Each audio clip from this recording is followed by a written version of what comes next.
नमस्कार and welcome to curiously education. दोस्तों, मैं हूं Prashant Mawani. I hope you are doing good. आज 8 अगस्त 2022 है। एडिटोरियल एंड आर्टिकल एनालिसिस में हमारे टेबल पर हैं 5 इंपॉर्टेंट टॉपिक्स। उसमें सबसे पहले हम देखेंगे कूलिंग द टेम्परेचर। ये ताइवान और यूएसए के साथ जुड़ा हुआ टॉपिक है। Of course Taiwan, USA, China, ये तीनों देश के साथ जुड़ा हुआ टॉपिक है। यहाँ पर मैं ताइवान को एक अलग देश बता रहा हूँ। चाइना अगर ये बात सुन लेगा तो काफ़ी नाराज़ हो जाएगा। Then will talk about CUET defective.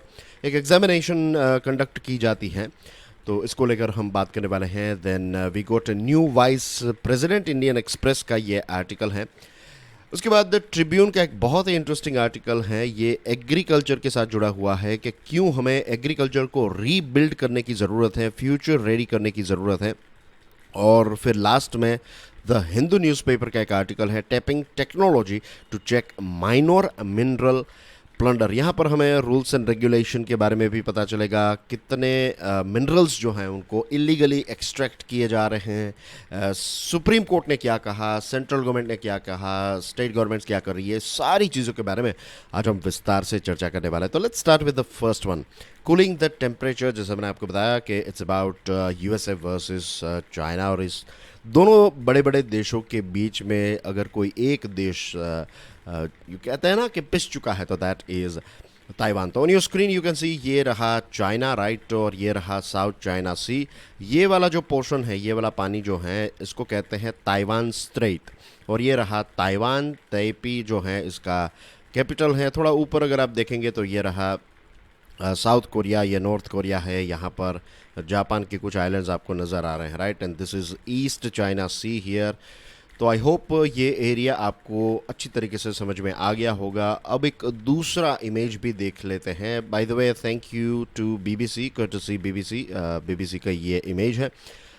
Al Jazeera की ये इमेज है, काफ़ी इंटरेस्टिंग है। तो जैसे मैंने आपको बताया, this is Taiwan straight here, right. तो ये रहा चाइना, ये रहा ताइवान, और यहाँ पर देखिए 1 2 3 4 5 6 ये रेड बॉक्सेस जो आपको नज़र आ रहे हैं, ये 6 ऐसी जगहें हैं जहाँ पर चाइना ने 4 दिनों की एक बहुत बड़ी मिलिट्री एक्सरसाइज की। अब मिलिट्री एक्सरसाइज क्यों की? बिकॉज वी नो, हमने इस विषय पर बात की थी, आपको याद होगा कि 3 अगस्त को यूएसए के जो हाउस स्पीकर हैं नैन्सी पेलोसी, वो ताइवान गए।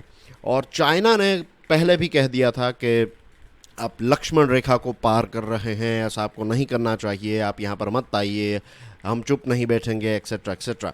और बेइजिंग ने ये जो एक्सरसाइज कंडक्ट की, 4 दिनों की मिलिट्री एक्सरसाइज, तो it was like drawing A red line. एक रेड लाइन जो है वो चाइना ड्रॉ कर रहा है कि देखिए, अगर आप वन चाइना पॉलिसी या फिर आप हमारी जो सॉवरेनिटी है इसके साथ कोई भी छेड़खानी करेंगे तो हम इसको बिल्कुल ही एक्सेप्ट नहीं करेंगे। इसीलिए उन्होंने 4 दिनों की मिलिट्री एक्सरसाइज की। और ये एक्सरसाइज कहाँ पर की? ताइवान के आजू बाजू के 6 ऐसे लोकेशंस हैं जहाँ पर ताइवान की वाटर्स और एयर स्पेस बाउंड्री है, वहाँ पर चाइना ने एक्सरसाइज की। और 7 अगस्त को ये मिलिट्री एक्सरसाइज जो है ये ख़त्म हो गई। सबसे अच्छी बात है कि कोई भी ऐसा इंसिडेंट जो है वो यहाँ पर देखने को नहीं मिला है। द रीज़न इज़, इंसिडेंट क्यों देखने को नहीं मिला? क्योंकि ताइवान की मिलिट्री जो है उसने बहुत ही सोबर तरीके से इसका रिस्पॉन्स किया। ताइवान ने ना तो किसी चाइनीज़ एयरक्राफ्ट के साथ अपने आप को एंगेज किया, ना तो किसी वॉरशिप के साथ अपने आप को एंगेज किया, ना तो किसी मिसाइल को शूट डाउन किया। अगर जस्ट इमेजिन कि ताइवान इसमें से कोई भी चीज़ करता तो प्रॉब्लम जो है वो एक अनचार्टेड टेरिटरी में चला जाता और बहुत बड़ा प्रॉब्लम हो सकता था। लेकिन थैंक गॉड कि 4 दिनों की ये मिलिट्री एक्सरसाइज जो है वो ऐसे ही ख़त्म हो गई है, राइट। लेकिन क्या अब दुनिया बैक टू नॉर्मल रहेगी? This is a big question.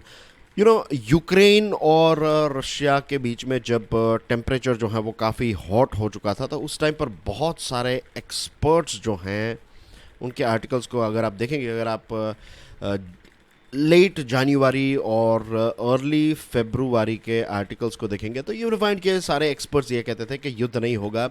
It's like you know strength showing exercise.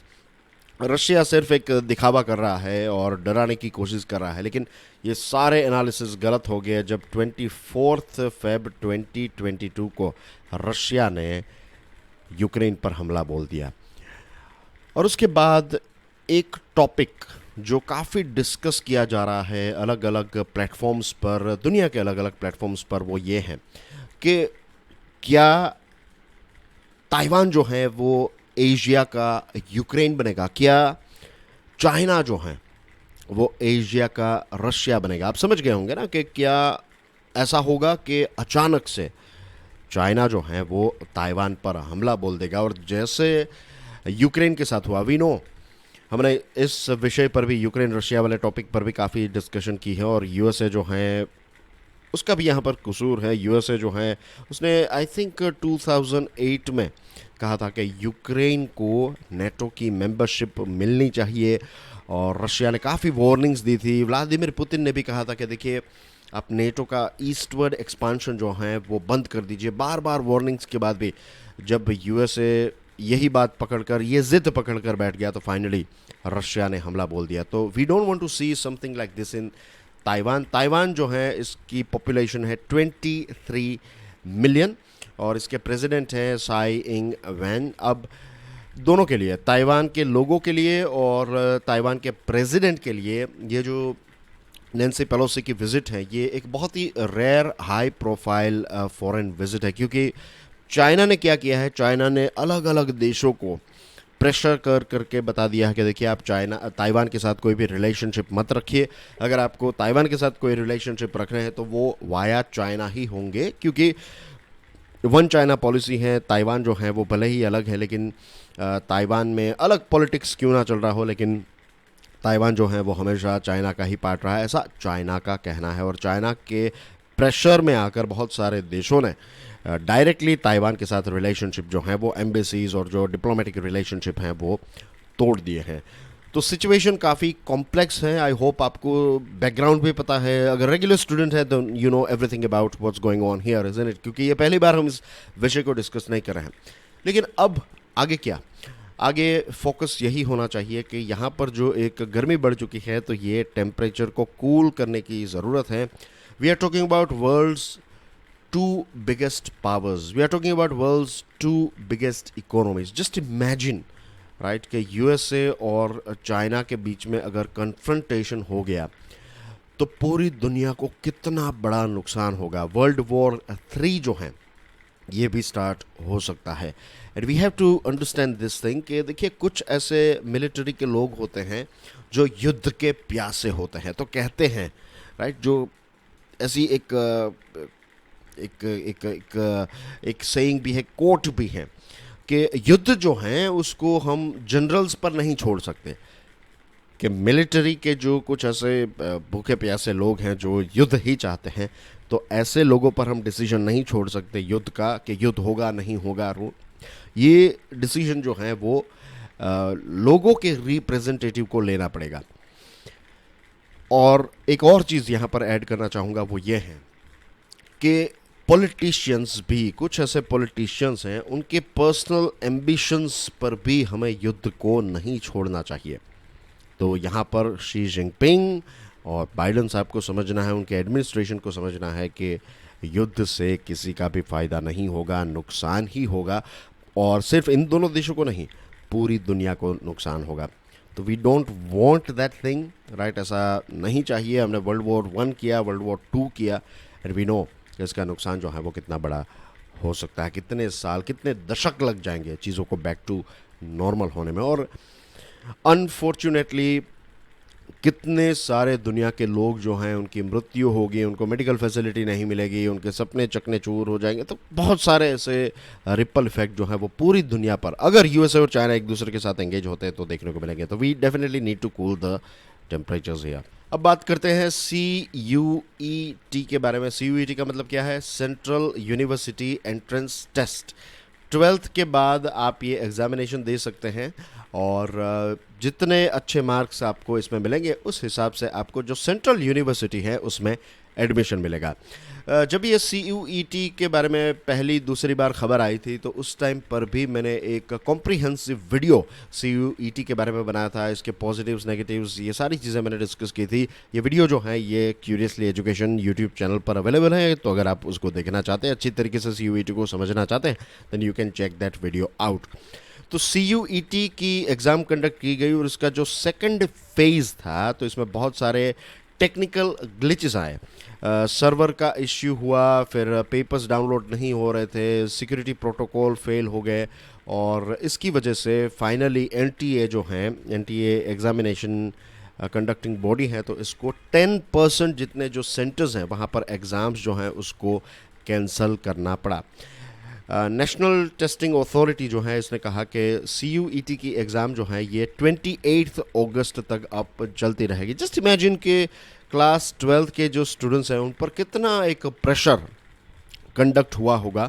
और वैसे भी CUET के बारे में सरकार ने आज से कुछ 1-1.5 साल पहले एक अनाउंसमेंट किया था। इतना कोई ख़ास अनाउंसमेंट नहीं था, राइट, 1-2 बार किया था, उसके बाद ये न्यूज़ में भी इतना नहीं रहा था। और अब कुछ महीनों पहले जब सरकार ने CUET के बारे में अनाउंसमेंट किया तो स्टूडेंट्स के पास बहुत ही कम समय था। 12th की एग्ज़ाम चल रही थी या फिर जस्ट ख़त्म हुई थी और उसके बाद CUET का अनाउंसमेंट किया गया। तो कोर्स के बारे में और ना तो कोई ऐसे स्कूल में ट्यूशन्स और ये सारी चीज़ों के बारे में इतनी ज़्यादा अवेयरनेस नहीं थी। तो ऑलरेडी क्लास 12th के स्टूडेंट्स जो हैं वो नाइटमेयर, यानी कि उनके लिए एक बहुत ही डरावना माहौल बन गया था कि क्या होगा इसमें। और फाइनली अब NTA ने कहा है कि एडमिनिस्ट्रेटिव, लॉजिस्टिक और टेक्निकल रीजंस की वजह से उनको कुछ सेंटर्स में 10% जितने सेंटर्स में एग्जामिनेशन जो है वो कैंसिल करनी पड़ी ना। यू सी JEE मेन जो है ना, JEE मेन एग्जामिनेशन में कितने पेपर्स होते हैं? 2 पेपर्स। और यहाँ पर देखिए CUET जो है वो 54,000 यूनिक सब्जेक्ट कॉम्बिनेशंस, कि आप अलग अलग सब्जेक्ट्स जो हैं उसके कॉम्बिनेशन, तो ऐसे 54,000 यूनिक सब्जेक्ट कॉम्बिनेशंस बनते हैं। तो यू कैन इमेजिन कि इतना कॉम्प्लेक्स अगर एग्ज़ाम है तो उसी हिसाब से आपको उतना कॉम्प्लेक्स जो इंफॉर्मेशन टेक्नोलॉजी का आर्किटेक्चर है वो चाहिए, स्टर्डियर इंफ्रास्ट्रक्चर चाहिए। और जैसे मैंने आपको बताया, कहीं ना कहीं यही नज़र आ रहा है कि सरकार की उतनी कोई ख़ास तैयारी नहीं थी। अब प्लान ये है कि आने वाले भविष्य में साल में 2 बार, एकेडमिक ईयर में साल में 2 बार CUET की एग्जामिनेशन जो है वो कंडक्ट की जाएगी। एजुकेशन मिनिस्ट्री को, NTA को अकाउंटेबल ठहराना चाहिए। और अब नेक्स्ट जो एग्जामिनेशन हो, चलो ये पहली बार थी तो इसमें ये सारी चीज़ें आ गई, ऐसा नहीं होना चाहिए था बट ऐसा हो चुका है अब, तो बेस्ट रास्ता यही है कि नेक्स्ट एग्ज़ाम्स जब हम कंडक्ट करें तो सारे टेस्ट जो हैं, सारे चेकअप्स, ये सारी चीज़ें, ड्रिल्स जो हम कहते हैं, ड्रिल्स यानी कि एक मॉक आप ड्रिल कर लीजिए और मेक श्योर कर लीजिए कि कोई भी इश्यूज़, कोई भी टेक्निकल या फिर दूसरे इश्यूज़ जो हैं वो ना हो, वरना फिर होगा ये कि CUET को भी लोग जो हैं वो सीरियसली नहीं लेंगे। एंड अबाउ ऑल स्टूडेंट्स जो हैं उनका पीस ऑफ माइंड जो है it is very very important. Examination should be like a festival rather than एक जो बोझा बन जाता है या फिर एक डर का विषय बन गया है, क्योंकि एक कट थ्रोट कंपटीशन पेरेंट्स ने, टीचर्स ने, हम सब ने कंडक्ट की है। तो ऐसा नहीं होना चाहिए। We need to think from human capital point of view. It's like everyday exam ही होती है। जब आप जॉब में जाते हैं, जब आप बिजनेस करते हैं, तो हर रोज़ कोई ना कोई चैलेंजेस आपको फेस करने पड़ते हैं। तो हमारे स्टूडेंट्स को हमें इस हिसाब से तैयार करना चाहिए रादर दैन कि वो हमेशा प्रेशर में ऑपरेट करें, ऐसा नहीं होना चाहिए। तो उसके लिए जो NTA हैं उनको, या फिर जो भी एग्जामिनेशन बॉडी है उनको एक थरो रिसर्च करके, थरो ड्रिल्स और सारी चीज़ें करके मेक श्योर करना चाहिए कि एग्जामिनेशन जो है वो स्ट्रेस फ्री रहे और ग्लिच फ्री रहे। I hope things are clear to you as far as CUET is concerned. Now let's move on to the next topic. दोस्तों, आपकी स्क्रीन पर जो तस्वीर है, पता है ये कौन है? ये हमारे देश के 14th वाइस प्रेसिडेंट हैं। इनका नाम है जगदीप धनखड़ साहब। और डेली करंट अफेयर्स के वीडियो में एक छोटी सी बायोग्राफी इनके साथ जुड़े हुए, जीवन के साथ जुड़े हुए कुछ इंटरेस्टिंग पॉइंट्स भी मैंने आपके साथ शेयर किए थे। आई एम श्योर आपने उस वीडियो को देखा होगा, नहीं देखा है then check it out, it is available on our YouTube channel। 6th अगस्त 2022 का जो करंट अफेयर्स का वीडियो है, तो उसमें मैंने जगदीप धनखड़ साहब के जीवन के साथ जुड़ी हुई कुछ चीज़ें डिस्कस की थी। अब उनकी जीत हो चुकी है, राइट, और ह्यूज विक्ट्री मार्जिन मीन्स काफ़ी वोट, 300 से भी ज़्यादा वोट्स जो हैं उनको, कंपेयर टू अपोजिशन पार्टी के जो कैंडिडेट थे, तो उनसे 326 इतने कुछ वोट्स ज़्यादा मिले जगदीप धनखड़ साहब को। एंड वी ऑल नो कि जो हमारे देश के वाइस प्रेसिडेंट बनते हैं ना, वो ऑटोमेटिकली राज्यसभा के चेयरमैन भी बनते हैं। आई होप ये चीज़ आपको पता होगी। अब क्योंकि उनको 326 वोट्स ज़्यादा मिले, दैट मीन्स के ज़्यादातर एमपीज़ ने उनको वोट दिया है, और कुछ वोट्स जो हैं वो ओपोजिशन कैंडिडेट को भी मिले हैं। दैट इटसेल्फ मीन्स के कुछ ऐसे एमपीज़ होंगे जो जगदीप धनखड़ साहब को सपोर्ट नहीं कर रहे हैं। बट एनीवे, अब वो सारी बातें पीछे रह जाती हैं। जब आप वाइस प्रेसिडेंट बनते हैं, कॉन्स्टिट्यूशनल पोजीशन पर पहुंच जाते हैं, तब आपको आपकी पार्टी और ये सारी चीज़ें जो हैं उसको डिलीट कर देना है। अब आपको देश के बारे में, राज्यसभा के बारे में सोचना है, और उनको जो ऑपोजिशन है उनको भी अपने कॉन्फिडेंस में लाना पड़ेगा। उनको इस प्रकार से चीज़ों को कंडक्ट करना पड़ेगा कि ऑपोजिशन को भी ये चीज़ लगनी चाहिए कि वाइस प्रेसिडेंट जो हैं वो बीजेपी के नहीं हैं, एनडीए के नहीं हैं, हमारे देश के वाइस प्रेसिडेंट हैं। और ख़ास करके राज्यसभा में जितने भी एमपीज़ हैं उनको ये लगना चाहिए, ऑपोजिशन के एमपीज़ को भी ये लगना चाहिए कि देश के हित को ध्यान में रखते हुए, राज्यसभा के हित को ध्यान में रखते हुए धनखड़ साहब काम कर रहे हैं। हमारे outgoing vice president Venkaiah Naidu साहब जो हैं, तो उनको काफ़ी रिस्पेक्ट मिली, राइट। जिस प्रकार से उन्होंने ऑफिस जो हैं, ये office of vice president as well as Rajya Sabha के चेयरमैन के तौर पर उनका जो परफॉर्मेंस है, तो उन्होंने इस ऑफिस की डिग्निटी को, शोभा को और ज़्यादा बढ़ाया। और उनको काफ़ी रिस्पेक्ट मिला है क्योंकि उनका परफॉर्मेंस जो है वो काफ़ी अच्छा रहा। धनखड़ साहब के बारे में एक ही पॉइंट है जो थोड़ा हमें सोचना पड़ेगा, दैट इज़ के जुलाई 2022 तक धनखड़ साहब जो हैं वो वेस्ट बंगाल के गवर्नर थे, और उनके टेन्योर में जो टीएमसी की गवर्नमेंट है, ममता बनर्जी की गवर्नमेंट और गवर्नर की ऑफिस के बीच में काफ़ी इश्यूज रहे, और यही एक वजह थी शायद कि टीएमसी के जो एमपीज़ हैं उन्होंने वोटिंग भी नहीं किया। तो ऐसा नहीं होना चाहिए। जो स्टेट लेवल की बातचीत थी वो स्टेट पर लिमिटेड रखनी चाहिए। फिर इसको राज्यसभा में लेकर आते हैं तो एक इश्यू को फिर आप दूसरे एरियाज़ में भी, दूसरी जगह पर भी लेकर आ रहे हैं, तो ऐसा नहीं होना चाहिए था। बट एनीवे ऐसा हो चुका है। But it is now on Dhankhar साहब कि वो सारे के सारे ऑपोजिशन जो लीडर्स हैं, एमपीज़ हैं, उनको कॉन्फिडेंस में लाए। और देखिए, जब आप सरकार फॉर्म करते हैं, जो भी पार्टी सरकार में होती है, उस पार्टी की यह रिस्पॉन्सिबिलिटी होती है कि वो ऑपोजिशन को अपने कॉन्फिडेंस में ले। और राज्यसभा में, लोकसभा में डायलॉग और डिबेट जो हैं ये होती रहनी चाहिए। It is very very essential for our democracy, और ऑपोजिशन को भी ऑन बोर्ड लाना पड़ेगा। अब देखिए, करंट सेशन की बात करें, हमारे मॉनसून सेशन की, तो 20 ऑपोजिशन एमपीज़ जो हैं उनको सस्पेंड करना पड़ा। तो यहाँ पर ऑपोजिशन लीडर्स को भी समझना चाहिए कि इससे उनको भी फ़ायदा नहीं होगा, और क्या सस्पेंशन के अलावा भी कुछ किया जा सकता था, इसके बारे में सरकार को सोचना चाहिए। तो लेट्स होप कि धनखड़ साहब की ये जो टेन्योर है, इस टेन्योर में राज्यसभा एक नई ऊंचाई तक पहुँचेगा। इसी आशा के साथ हम हमारे नए वाइस प्रेसिडेंट को क्यूरियसली परिवार और आप सब की तरफ से, मेरी तरफ से, हम सब उनको वेलकम करते हैं। And let's wish him best of luck.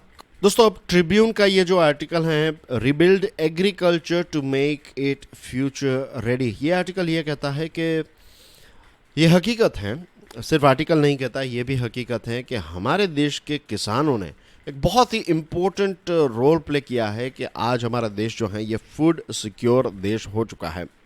एक वक्त था जब हमारा देश आज़ाद हुआ, तब 60s तक, राइट, 60s तक हमारी सिचुएशन ऐसी थी कि हमारा देश जो है ये शिप टू माउथ एग्जिस्टेंस में था। इसका मतलब पता है क्या है? इसका मतलब ये है कि हमारे पास इतना पर्याप्त मात्रा में फूड नहीं था, तो यूएसए जो है वो हमें ग्रेन भेजता था, वीट और ये सारी चीज़ें जो हैं वो यूएस से भेजता था, बड़े बड़े जहाज़ों में इसको यहाँ पर भेजा जाता था और यही जहाज़ों से हमारा पेट भरता था।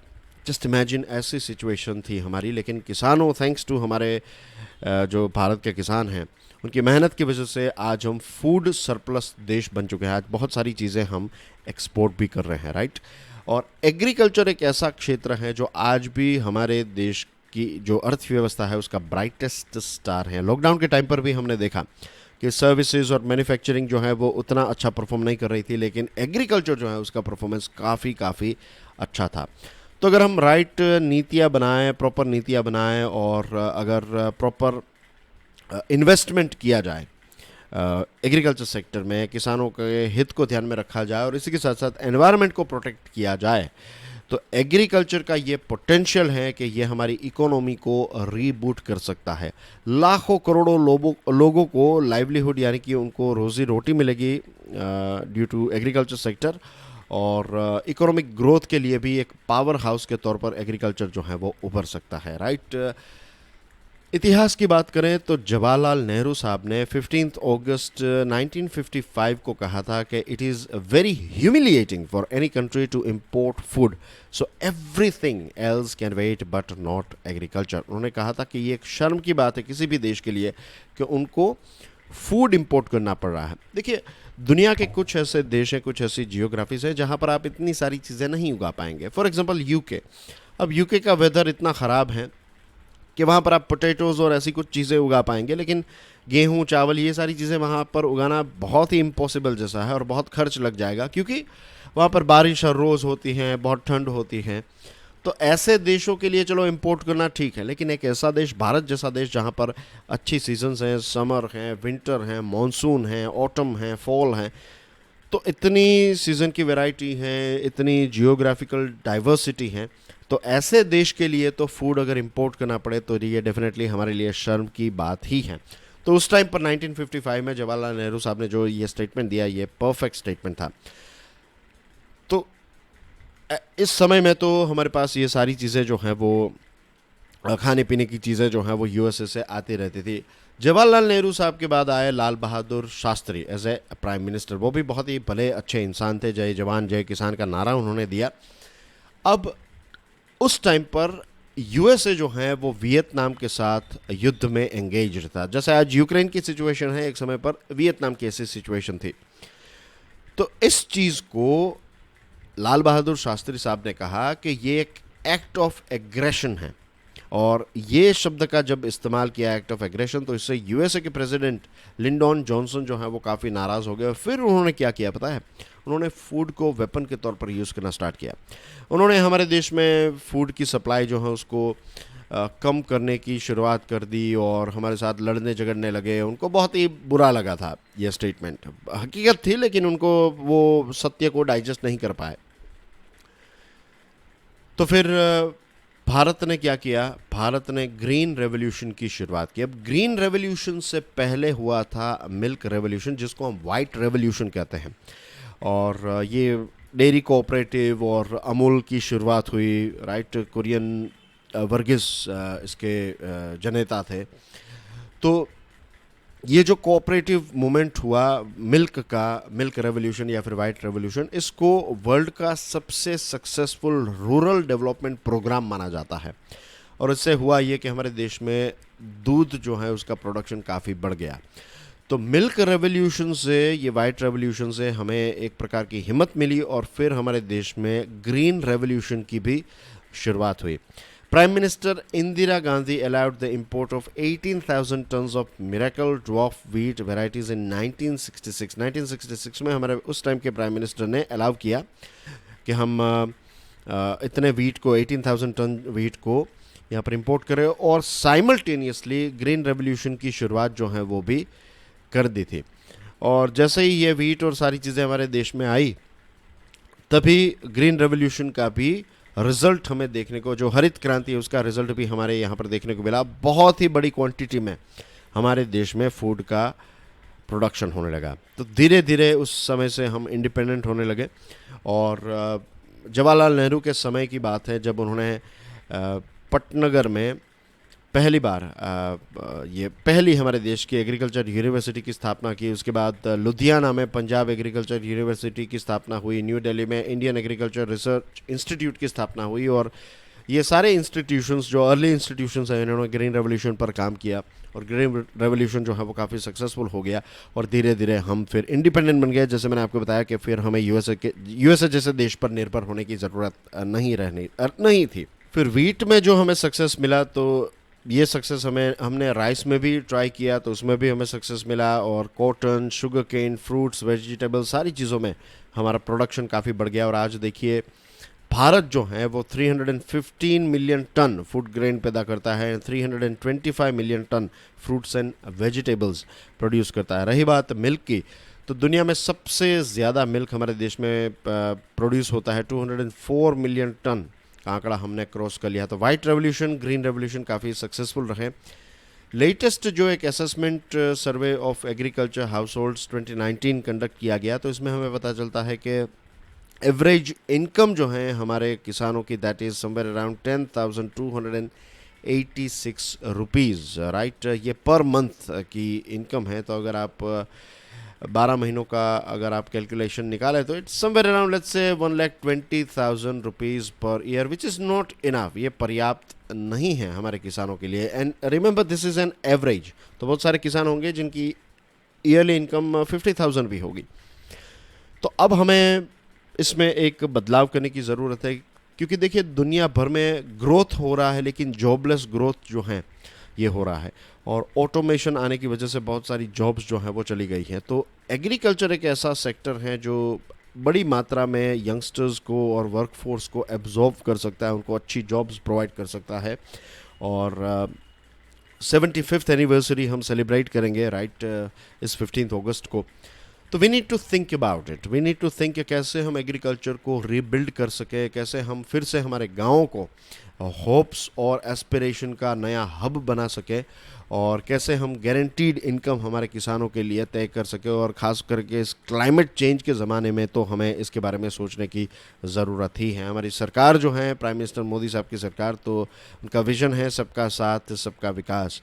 तो इसमें हमें एग्रीकल्चर को सेंटर में रखने की ज़रूरत है, क्योंकि आज भी हमारे देश की मैक्सिमम पॉपुलेशन एग्रीकल्चर के साथ जुड़ी हुई है। और यही एक रीज़न है, क्योंकि उनकी इनकम इतनी अच्छी नहीं है, तो यही एक रीज़न है कि आज भी हमारा देश जो है वो गरीबी से जूझ रहा है।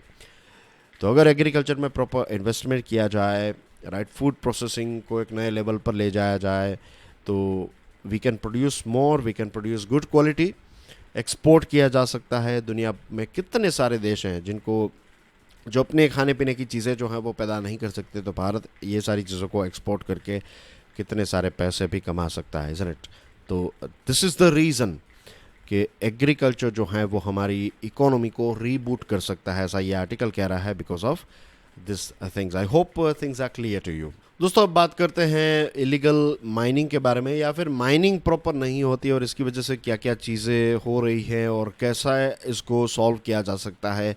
एक बहुत ही इंटरेस्टिंग द हिंदू न्यूज़पेपर का आर्टिकल है, बहुत सारे इसके पॉइंट्स हैं, तो let's quickly go through it.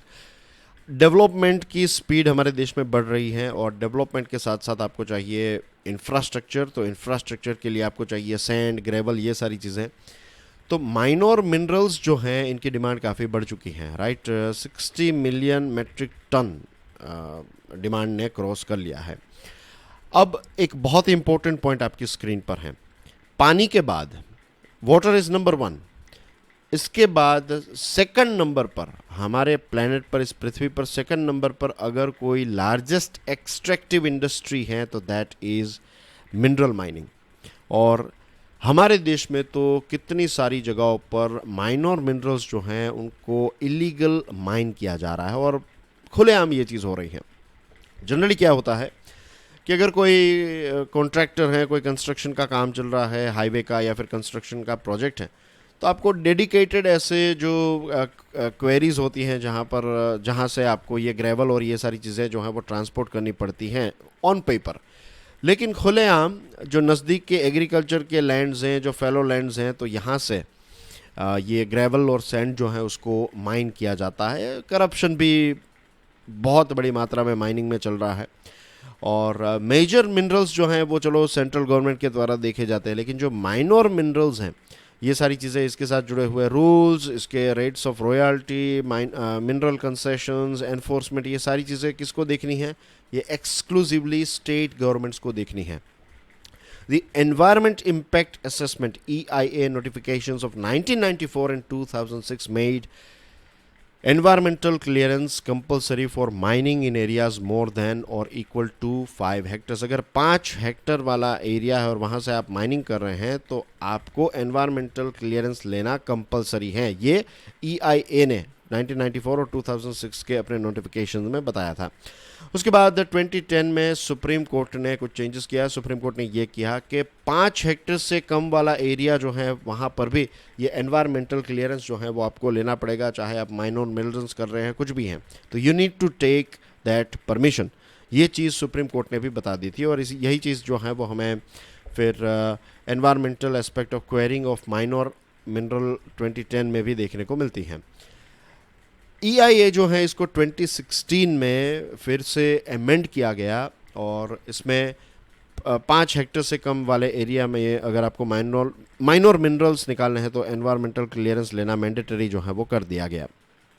Amendment also provided for setting up district environment impact assessment EIAA and district expert appraisal committee. तो इस अमेंडमेंट में ये दोनों चीज़ों की स्थापना करने की भी बात हमें देखने को मिली है। अगर हम स्टेट वाइज रिव्यू करें EACs और EIAAs का, तो हमें पता चलता है कि जो बड़े बड़े इंडस्ट्रियल स्टेट्स हैं जैसे कि गुजरात, उत्तर प्रदेश, कर्नाटका, तमिलनाडु, तो यहाँ पर हर रोज़ 50 जितने प्रोजेक्ट्स जो हैं उनको अप्रूवल दिया जाता है और रिजेक्शन रेट कितना है पता है? 1% से भी कम रिजेक्शन रेट है। तो दिस इटसेल्फ इंडिकेट्स के यहाँ पर किस प्रकार से अप्रूवल जो है वो दिया जा रहा है। इससे ये भी एक प्रश्न खड़ा उठता है कि क्या इरेग्युलरिटीज़ को एलिमिनेट करने से सारी चीज़ें जो हैं वो सॉल्व हो जाएगी, ये इलीगल माइनिंग जो है ये प्रॉब्लम सॉल्व हो जाएगा? अब सिचुएशन अब ऐसी हो चुकी है, कॉम्प्लेक्स हो चुकी है कि अब हमें कुछ रोबस्ट टेक्नोलॉजी ड्रिवन एनफोर्समेंट की ज़रूरत है। देखिए दोस्तों, मार्बल, डोलोमाइट, सैंड, ये सारी चीज़ें अलग अलग राज्यों में इलीगली माइन की जा रही हैं। एग्जांपल अगर हम ले आंध्र प्रदेश का, तो 28.92 लाख मेट्रिक टन लाइमस्टोन जो है इसको इलीगली यहाँ पर निकाला जा रहा है।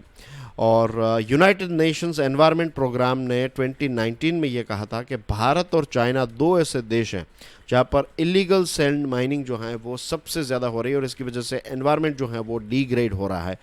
ये रिपोर्ट के बावजूद भी हमारे देश में इसका इवैल्यूएशन जो है वो नहीं किया जा रहा है। अब centre for science and environment ने यमुना का जो रिवर बेड है उत्तर प्रदेश में, उसका एनालिसिस किया और पता चला कि इससे सॉइल डैमेज हो रही है और इसके साथ नई सॉइल फॉर्मेशन जो है वो अफेक्ट हो रही है और जो मिट्टी होती है उसकी जो एबिलिटी होती है, ज़मीन पर जो मिट्टी है तो सॉइल होल्डिंग एबिलिटी जो ज़मीन की होती है, तो ये भी अफेक्ट हो रही है। और इसी के साथ साथ जो मराइन लाइफ है ये अफेक्ट हो रही है। इसकी वजह से फ्लड्स आ रहे हैं, ड्राउट्स हो रहा है और पानी की क्वालिटी जो है ये भी बर्बाद हो रही है। Same thing goes with Godavari, Narmada, Mahanadi basins, यहाँ पर भी यही चीज़ जो है वो हो रही है। और आज जो महशीर फ़िश हैं तो इसकी क्वांटिटी 76% कम हो गई बिटवीन 1963 टू 2015।